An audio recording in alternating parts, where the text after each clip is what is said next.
Bonjour à toutes et tous. Bien, nous sommes arrivés à la fin de notre enseignement à distance. Tant mieux, j'en ai un peu assez, je dois dire. Et les 2 semaines suivantes, nous nous retrouverons à l'école pour préparer ces examens. Alors, pour cette dernière séance de vidéo, ben là, rien de neuf, hein. On va simplement se contenter de préciser ce qui va se passer pour l'examen. Alors, la première chose, on a fait un examen en blanc qui était particulièrement gratiné, dans le sens où, dans le temps imparti, c'est difficile d'arriver au bout, en tout cas dans l'état de préparation où vous êtes. Alors je vais vous donner maintenant quelques petits conseils et quelques informations. Alors, premièrement, l'examen, il y aura à peu près un tiers de l'examen qui sera purement théorique, sans rien du tout, sans document, sans rien. Qu'est-ce qu'on fait pour préparer cette partie théorique? Eh bien, on se réfère un petit peu à ce qui a été fait, notamment lors du premier semestre, lorsqu'on a fait nos premiers travaux, hein. Allez reprendre ça, allez relire ça, allez refaire ces travaux, et puis ce sont les bases théoriques qu'on a fait. Jetez même un petit coup d'œil sur les travaux qu'on a fait en approche objet, puisque c'est relativement proche, hein.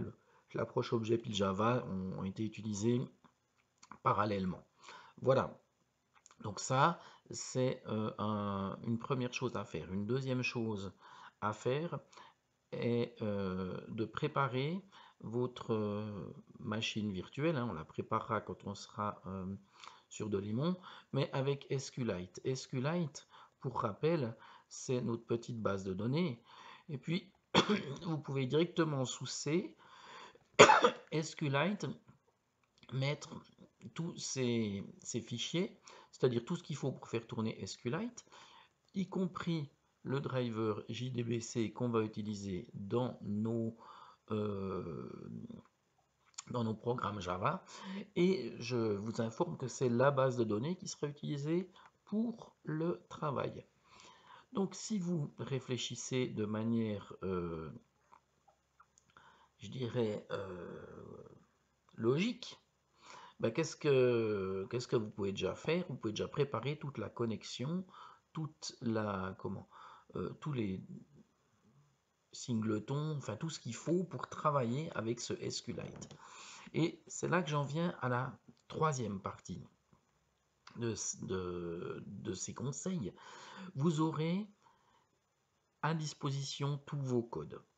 Tout, absolument tout. Vous pourrez même aller sur les forums. Vous n'oserez pas poster ou communiquer avec quelqu'un, mais pour aller chercher sur des forums différentes choses. Mais vous n'avez pas le droit de poster, naturellement, sur un forum pendant l'examen. Donc, qu'est-ce que vous faites? Vous reprenez tous les bouts de code que vous avez déjà fait.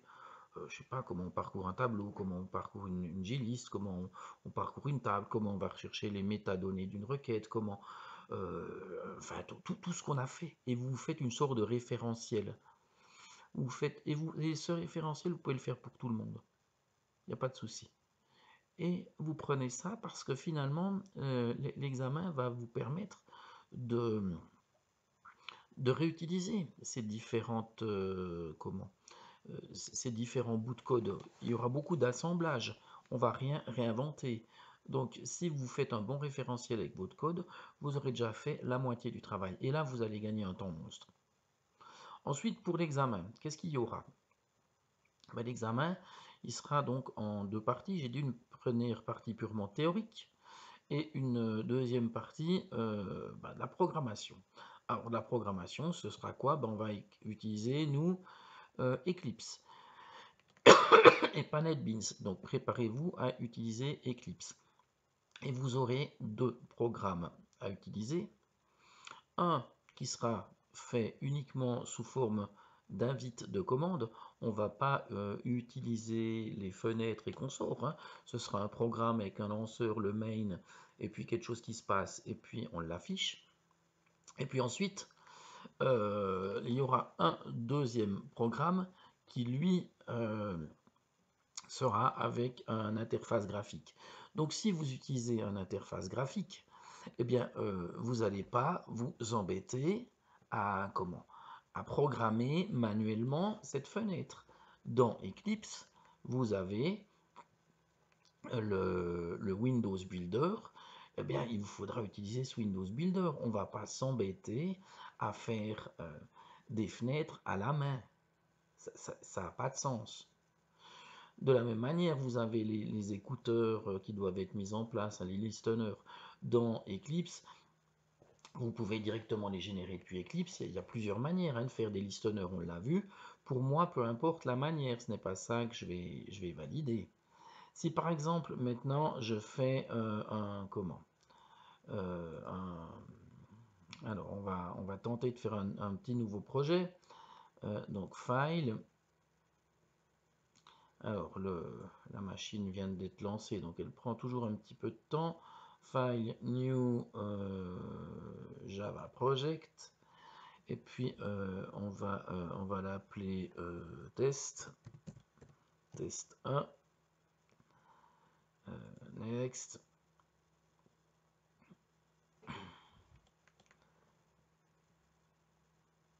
Allez, on y va. Et bah dites donc, voilà, j'ai mon projet test 1. Eh bien, si je fais un formulaire, on va pas s'embêter à se taper à la main toute la création du formulaire. On va utiliser alors, il est où mon test 1? Voilà. Donc, si je viens ici, j'y fais file. Alors, new.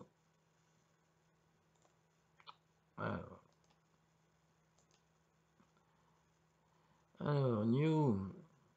Et puis, j'y fais ma fenêtre. Donc, j'y prends une JFrame. Voilà. Voilà ma fenêtre.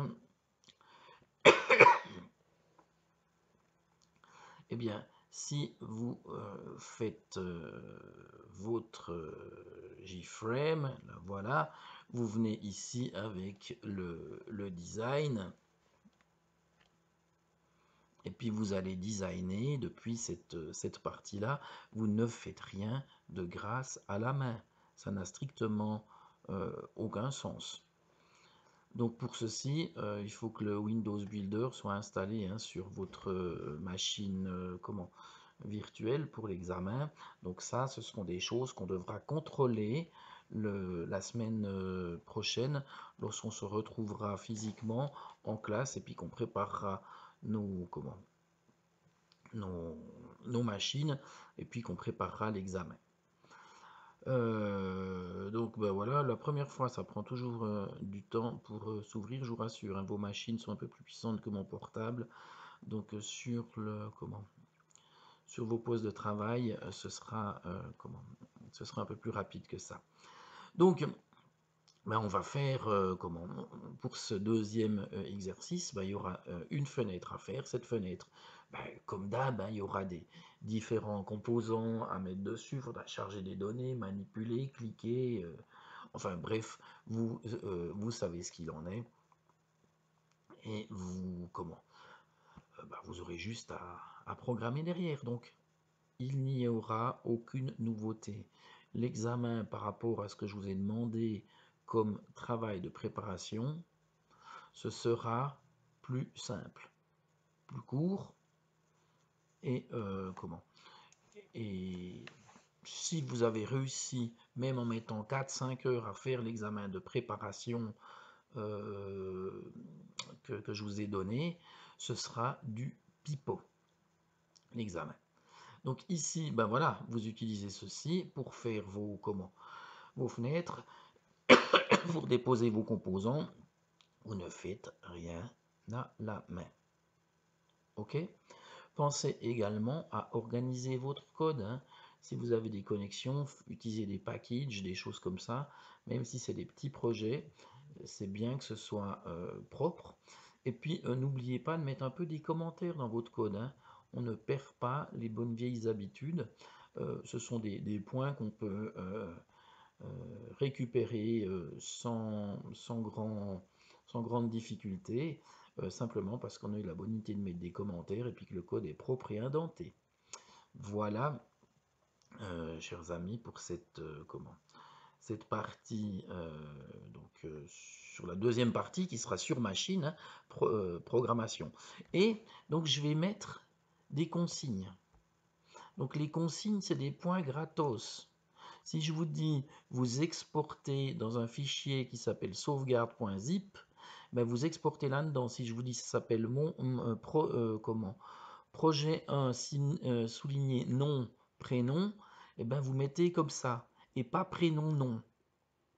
Si vous respectez ces consignes, vous avez 2 points d'accordé dans l'examen. Ça représente 0,3 dixième de note. Donc au lieu d'être à 5, vous êtes à 5,3 simplement parce que vous avez respecté les consignes. Alors de grâce, ne me faites pas des variantes à la con dont je n'ai rien à faire. Si je vous dis vous mettez votre base de données dans C, SQLite, examen .db, eh ben vous la mettez là, point barre, puis vous l'appelez pas DBX ou DB je sais pas quoi. Donc respectez ces consignes, ça va vous rapporter des points. Donc ça, c'est pour l'examen lui-même. Maintenant, semaine prochaine, eh bien, en plus de cette préparation d'examen, alors on va préparer notre machine, hein, on a discuté de cette préparation d'examen, je vous prépare à réaliser sur place une sorte de travail écrit. Des choses relativement simples en rapport avec ce qu'on va faire, ce qui pourrait être fait à l'examen. Ce seront 4-5 exercices, des petits exercices qui prennent environ 20 minutes pour la programmation. Donc on n'aura pas le temps, certainement pas le temps de tout finir mardi prochain, mais c'est pas grave, il y a encore un autre mardi. Et puis on prendra le temps de les corriger, d'aller voir les petits détails.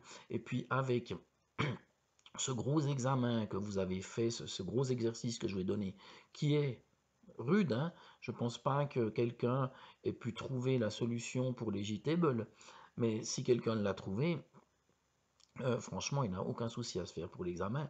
Maintenant, si vous avez trouvé une solution pour faire cet examen, même si elle n'est pas optimum, mais c'est que c'est bon, c'est que vous maîtrisez ce qui sera demandé, il n'y a aucun souci.